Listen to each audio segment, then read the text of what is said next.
स्वागत है फिर से फ्रेंड एक बार आप लोगों को स्टार्ट टू बेसिक चैनल में। फ्रेंड्स हम लोग पढ़ रहे हैं क्लास 10 की ज्योग्राफी। लेसन 5 चल रहा है। इसका फर्स्ट पार्ट कंप्लीट हो गया है, वीडियो भी अपलोड हो चुकी है और ये सेकंड पार्ट आज से स्टार्ट हो रहा है।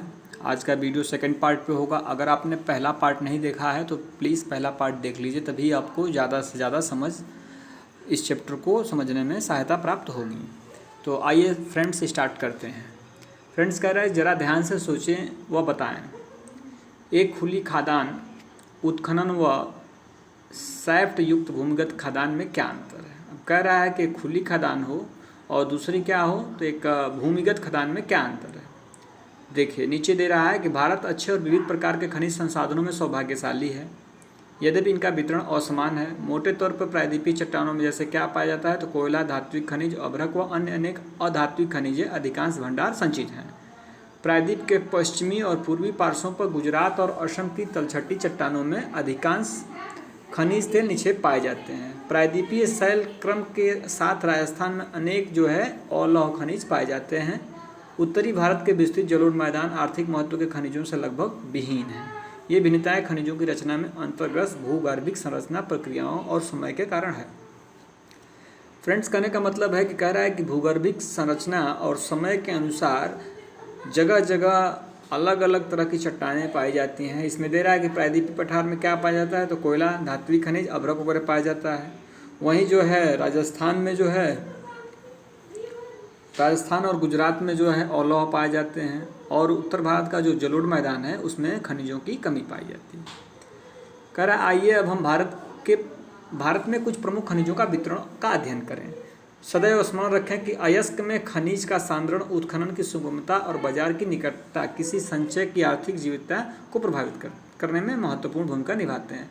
अतः मांग की पूर्ति के लिए अनेक संभव विकल्पों में से चयन करना पड़ता है। ऐसा हो जाने के बाद एक खनिज निक्षेप अथवा भंडार खदान में परिवर्तित हो जाता है। कहने का तात्पर्य यह है कि किसी भी खनिज का वितरण उसके बाजार की सुगमता और जो कारक होते हैं बाजार में पहुंचने के लिए, जैसे सुगमता चाहिए, मतलब परिवहन चाहिए, बाजार चाहिए, तो उस पर यह डिपेंड करता है कि वह खनिज निक्षेप और भंडार, निक्षेप है तो भंडार में क्या हो जाएगा, परिवर्तित हो जाएगा अगर ये चीज़ें सुलभ हैं तब। अब बारी बारी से देखिए लौह खनिज के बारे में देख लेते हैं। लौह खनिज किसे कहते हैं। लौह खनिज कह रहा है कि धात्विक खनिजों के कुल उत्पादन मूल्य के 3/4 भाग का योगदान करते हैं। मतलब जो लौह खनिज है वो दो धात्विक खनिज है उसका क्या है, तो 3/4 भाग लौह खनिजों से पाया जाता है। ये धातु शोधन उद्योग के विकास को मजबूत आधार प्रदान करते हैं। भारत अपनी घरेलू मांग को पूरा करने के पश्चात बड़ी मात्रा में धात्विक खनिजों का निर्यात करता है। लौह अयस्क में क्या है फ्रेंड्स, देखिए लौह अयस्क एक आधारभूत खनिज है तथा औद्योगिक विकास की रीढ़ है। मतलब किसी भी उद्योग को विकसित होने में लौह अयस्क बहुत ही महत्वपूर्ण भूमिका निभाता है, जिसलिए इसको क्या कहते हैं, तो औद्योगिक विकास की रीढ़ कहते हैं।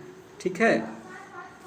अब देखिए लौह अयस्क उत्पादन राज्यों में सबसे ज़्यादा लौह अयस्क देखिए 52% पे क्या है, तो उड़ीसा है। उसके बाद से छत्तीसगढ़ है, कर्नाटक है, झारखंड है और 7% में अन्य राज्य हैं। ये 2016-17 का रिपोर्ट है। कह रहा फ्रेंड्स क्या आप जानते हैं कन्नड़ भाषा में कुदरे शब्द का अर्थ क्या होता है, तो घोड़ा होता है। और घोड़ा क्या है, तो थोड़ा सा कटरा इधर दिखाते हैं। कर्नाटक के पश्चिमी घाट की सबसे ऊंची चोटी घोड़े के मुख से मिलती जुलती है। कर्नाटक में पश्चिमी घाट की जो सबसे ऊंची चोटी है वो क्या है, तो घोड़े के मुख से मिलती जुलती है, इसीलिए उसका नाम क्या पड़ा है, कुदरे की खान पड़ा है। ठीक है। बेलडीला की पहाड़ी बैल के डील से मिलती जुलती है, जिसका उसका नाम क्या पड़ा, तो बेलडीला पड़ा। तो ये दो चीज़ें कुदरे कर्नाटक में और बेलडीला कि पहाड़ी बैल के आकार से मिलता जुलता है, इसलिए इसका नाम पड़ा है। ये लौह अयस्क खदान आप देख सकते हैं। अब भारत में लौह अयस्क के विपुल संसाधन विद्यमान है। भारत उच्च कोटि के लोहांश युक्त लौह अयस्क में धनी है। मैग्नेटाइट सर्वोत्तम प्रकार का लौह अयस्क। देखिए लोहे का जो किस्म है उसमें 4 हैं, जैसे क्या है, मैग्नेटाइट है कि पहला है मैग्नेटाइट, लिमोनाइट, सीडेराइट, हेमेटाइट, ये सब क्या हैं, ये अयस्क हैं, लौह के अयस्क हैं। जो 4 जो है मुख्य अयस्क हैं, जिसमें मैग्नेटाइट, हेमेटाइट, लेमेनाइट और सीडेराइट ये हैं। तो कह रहा है कि जो मैग्नेटाइट सर्वोत्तम प्रकार का लौह अयस्क है, इसका क्या है, 70% लोहास इसमें पाया जाता है। अब मैग्नेटाइट जो है इसमें क्या होगा, तो 70%, मतलब कोई अगर खनिज धातु निकलेगा तो उसमें मात्रा जो है लोहांश की कितनी रहेगी, 70% अगर है तो वो क्या है, तो मैग्नेटाइट प्रकार का है। इसमें सर्वश्रेष्ठ चुंबकीय गुण होते हैं। इसमें चुंबकीय गुण क्या होते हैं, सर्वश्रेष्ठ, जो विद्युत उद्योगों में विशेष रूप से उपयोगी है। हेमेटाइट सर्वाधिक महत्वपूर्ण औद्योगिक लौह अयस्क है, जिसका अधिकतम मात्रा उपयोग में हुआ है, किंतु इसमें लोहांश की मात्रा मैग्नेटाइट की अपेक्षा थोड़ी सी कम होती है। अब मैग्नेटाइट के बाद जो है हेमेटाइट देख लीजिए आप, तो इसमें क्या होता है, तो मैग्नेटाइट की अपेक्षा हेमेटाइट जो है इसमें लोहांश की मात्रा कुछ कम होती है। क्या होता है इसमें, तो 50 से 60% जो है इसमें लोहांश पाया जाता है। वही मैग्नेटाइट में 70%, तो हेमेटाइट में 50 से 60%।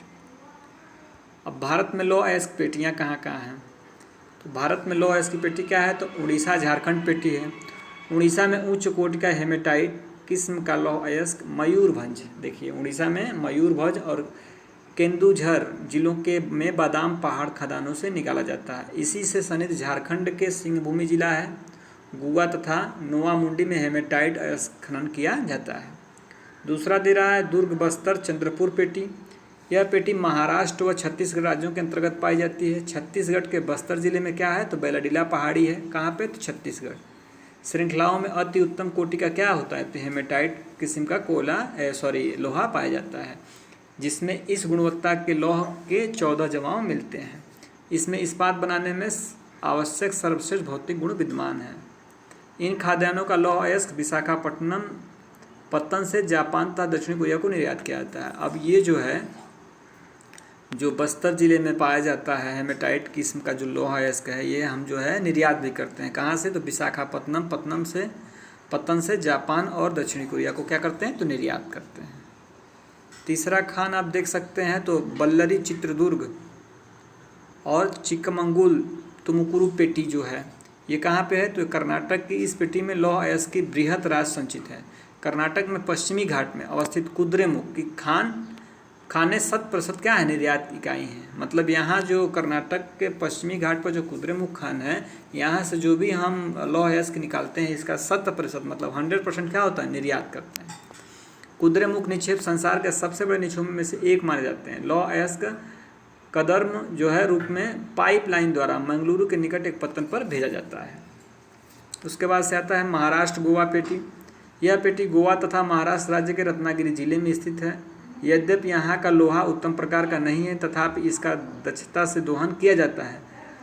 मरमा गोवा पत्तन जो है से इसका क्या होता है, तो निर्यात होता है। इस प्रकार से मैग्नीज आप देख लीजिए। मैग्नीज मुख्य रूप से इस्पात के विनिर्माण में प्रयोग किया जाता है। 1 टन इस्पात बनाने में लगभग 10 किलोग्राम क्या होता है, मैग्नीज का आवश्यकता होती है। इसका उपयोग ब्लीचिंग पाउडर, कीटनाशक दवाएं, पेंट बनाने में किया जाता है। किसका, तो मैग्नीज का। मैग्नीज का उत्पादन में सबसे ज़्यादा योगदान किसका है, तो मध्य प्रदेश का है। उसके बाद महाराष्ट्र आता है और उड़ीसा। 25% उड़ीसा और 25% महाराष्ट्र और 27% मध्य प्रदेश। मतलब 77% जो है 3 राज्यों में है। बाकी कर्नाटक में 11% दिखा रहे हैं, आंध्र प्रदेश 10% और 2% में अन्य राज्य हैं। एक तरह से कहा जाए तो मैग्नीज के जो है 5 राज्य हैं, जिसमें लगभग 99% मैग्नीज पाई जाती है। इसमें क्या है, तो मध्य प्रदेश, महाराष्ट्र, उड़ीसा, कर्नाटक और आंध्र प्रदेश। ठीक हो गया। ये 2016 और 17 का आंकड़ा है। ये भारत का मानचित्र में आप देख सकते हैं किस जो है खनिज की उपलब्धता किस राज्य में है, उसको दर्शाया गया है। अब भारत में उड़ीसा मैग्नीज का सबसे बड़ा उत्पादक राज्य है। 2000 से 2001 में देश के कुल उत्पादन का 1/3 भाग यहाँ से प्राप्त हुआ। कह रहा जरा ध्यान से सोचें और बताएं। भारत में लौह अयस्क, मैग्नीज, कोयला तथा लौह इस्पात उद्योग के वितरण वाले मानचित्रों को अध्यारोपित करें। क्या आप इससे कोई संबंध देखते हैं, चित्र से स्पष्ट करिए। ये बॉक्साइट की खान देख सकते हैं आप। अब लौह के बाद आता है फ्रेंड्स अलौह खनिज, मतलब जिसमें लोहे का अंश न पाया जाए उसको क्या कहते हैं, तो अलौह कहते हैं। तो भारत में अलौह खनिजों की संचित राशि और उत्पादन अधिक संतोषजनक नहीं है। यद्यपि ये खनिज जिसमें तांबा है, बॉक्साइट है, सीसा और सोना आते हैं, धातु शोधन, इंजीनियरिंग और विद्युत उद्योगों में महत्वपूर्ण भूमिका निभाते हैं। आइए हम तांबा बॉक्साइट का वितरण समझें। तांबा का देख लीजिए। तो भारत में तांबे के भंडारण व उत्पादन क्रांतिक रूप से न्यून है। कह रहा है घातवर्ध्य, तन्य और ताप सुचालक होने के कारण तांबे का उपयोग मुख्यतः बिजली के तार बनाने, इलेक्ट्रॉनिक्स और रासायनिक उद्योगों में किया जाता है। मध्य प्रदेश की बालाघाट खदानें देश का लगभग 52% तांबा निकालती हैं। देखिए 52% कहाँ का, तो मध्य प्रदेश की बालाघाट खदान से 52% देश का क्या होता है, तांबा निकलता है। झारखंड की सिंह भूमि जिला भी तांबे का मुख्य उत्पादक है। राजस्थान की खेतड़ी खदान भी तांबे के लिए प्रसिद्ध है। मुख्य रूप से अगर क्वेश्चन आता है कि तांबा सबसे ज़्यादा कहाँ पाया जाता है, तो मध्य प्रदेश बालाघाट खदान, उसके बाद से झारखंड है, और राजस्थान का खेतड़ी खान भी किस चीज़ के लिए प्रसिद्ध है, तांबे के लिए। ये मलंज खंड में तांबा खदान देख सकते हैं। बॉक्साइट देखते हैं फ्रेंड्स। बॉक्साइट कह रहा है यद्यपि अनेक अयस्कों में एल्युमिनियम पाया जाता है, परंतु सबसे अधिक एल्युमिनियम क्ले जैसे दिखने वाले पदार्थ, जिसको क्या कहते हैं, बॉक्साइट से ही प्राप्त किया जाता है। बॉक्साइट निक्षेपों की रचना एल्युमिनियम सिलिकेटों से समृद्ध व्यापक भिन्नतावादी चट्टानों के विघटन से होती है। मतलब बॉक्साइट जो है एल्युमिनियम सिलिकेटों से ही मिलता है। एल्युमिनियम एक महत्वपूर्ण धातु है क्योंकि यह लोहे जैसी शक्ति के साथ साथ अत्यधिक हल्का एवं सुचालक भी है। एल्युमिनियम देखिए क्या है, बहुत अच्छी और बहुत महत्वपूर्ण धातु है। क्यों? अब देखिए लोहे की जैसे शक्ति भी है, लेकिन उससे क्या है, हल्का है और सुचालक भी होता है। इसमें अत्यधिक क्या होता है, घातवर्ध्यता पाई जाती है। भारत में बॉक्साइट के निक्षेप मुख्यतः कहाँ पे हैं, तो देखिए अमरकंटक। अमरकंटक का पठार कहाँ है, तो मध्य प्रदेश हो गया। मैकाल पहाड़ियों तथा बिलासपुर कटनी के पठारी पदार्थ में पाए जाते हैं। अब देखिए उड़ीसा जो है बॉक्साइट का 49% अकेले जो है उत्पादन करता है। उसके बाद से नंबर गुजरात है, झारखंड है, छत्तीसगढ़ और महाराष्ट्र का सेम है 8% और अन्य में 2% है। ये बॉक्साइट का है। बॉक्साइट में उड़ीसा अग्रणी है। उड़ीसा भारत का सबसे बड़ा बॉक्साइट उत्पादन राज्य है। 2016-17 में यहाँ कोरापुट जिले में पंचपतमाली निक्षेप राज्य के सबसे महत्वपूर्ण बॉक्साइट निक्षेप मिले हैं। अब जरा ध्यान से सोचें और बताएं, भारत के भौतिक मानचित्र पर बॉक्साइट की खानें चिन्हित करें। वो आप लोग देख के करिए भारत के भौतिक मानचित्र पर। फ्रेंड्स का एक रोचक तथ्य है कि एल्युमिनियम की खोज के बाद सम्राट नेपोलियन तृतीय अपने कपड़ों पर क्या किया था, एल्युमिनियम से बने हुक और बटन पहनता था और अपने खास मेहमानों को एल्युमिनियम से बने बर्तनों में भोजन कराता था तथा आम मेहमानों को जो है सोने और चांदी के बर्तनों में भोजन परोसा जाता था। इस घटना के 30 वर्ष बाद पेरिस में भिखारियों के पास एल्युमिनियम के बर्तन एक आम बात थी। अब देखिए जो नेपोलियन तृतीय था, जब उसने एल्युमिनियम की उसको भंडार मिल गए, खनिज मिल गए, तो उसको लगा कि ये हमारे लिए सबसे जो है नई चीज़ है, तो उसका वो हुक और बटन लगा करके अपना पहनता था और उसमें अपने खास मेहमानों को उससे बने बर्तन में भोजन कराता था। अब अधात्विक खनिज में देख लीजिए। अधात्विक खनिज में क्या आ जाएगा, तो अभ्रक आ गया। अभ्रक एक ऐसा है जो प्लेटों अथवा पत्रण क्रम में पाया जाता है, मतलब प्लेटों में पाया जाता है, पत्रण क्रम में। इसका चादरों में विपाटन आसानी से हो सकता है। ये परतें इतनी महीन हो सकती हैं कि इसकी 1000 परतें कुछ सेंटीमीटर ऊंचाई में समाहित हो सकती हैं। मतलब अभ्रक क्या होता है, बहुत ही महीन होता है। कह रहा है कि कुछ सेंटीमीटर की ऊंचाई में ही क्या हो सकता है, इसकी हजारें परतों हो सकती हैं। अभ्रक पारदर्शी होता है, काले, हरे, लाल, पीले अथवा भूरे रंग का हो सकता है। इसकी सर्वोच्च पैरा विद्युत शक्ति, ऊर्जा ह्रास का निम्न गुणांक, विंस वाहन के गुण और उच्च वोल्टेज की प्रतिरोधकता के कारण अभ्रक जो है विद्युत इलेक्ट्रॉनिक उद्योगों में प्रयुक्त होने वाले अपरिहार्य खनिजों में से एक है। अभ्रक के निक्षेप कहाँ है, तो छोटा नागपुर पठार के उत्तरी पठारी के किनारों पे पाए जाते हैं। बिहार झारखंड की कोडरमा, गया, हजारीबाग पेटी क्या है, अभ्रक में अग्रणी है। राजस्थान मुख्य अभ्रक उत्पादक क्षेत्र अजमेर के आसपास है।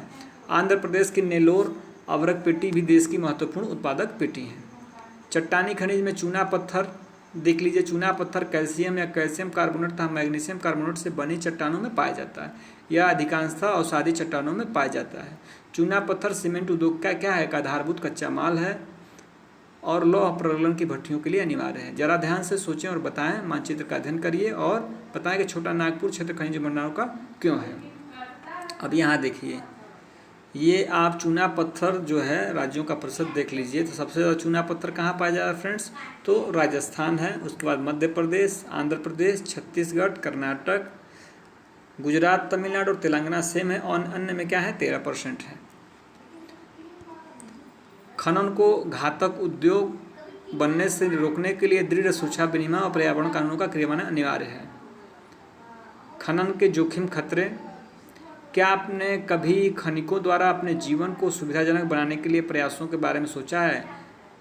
खनन का खनिकों के स्वास्थ्य और पर्यावरण पर क्या प्रभाव पड़ता है? देखिए, खादान में काम करने वाले श्रमिक लगातार धूल, हवा, बीमारियों के शिकार हो जाते हैं। खादानों की छतों के गिरने, सैलाब आने का मतलब जल प्रवाहित होना, कोयले की खादानों में आग लगने आदि खतरे खादान श्रमिकों के लिए अस्थायी हैं। खादान क्षेत्र में खनन के कारण जल स्रोत संदूषित हो जाते हैं। मतलब क्या होता है? जल क्या होता है? प्रदूषित हो जाते हैं। अवशिष्ट पदार्थ, खनिज तरल व मलबे के खत्ता लगने से भूमि मिट्टी का अपक्षय होता है और सतह नदियों का प्रदूषण बढ़ता है। तो फ्रेंड्स, ये खनिजों का संरक्षण हम ये पार्ट 3 में करेंगे। तो आज का चैप्टर यहीं फ्रेंड्स समाप्त करते हैं। मिलते हैं अगले वीडियो में।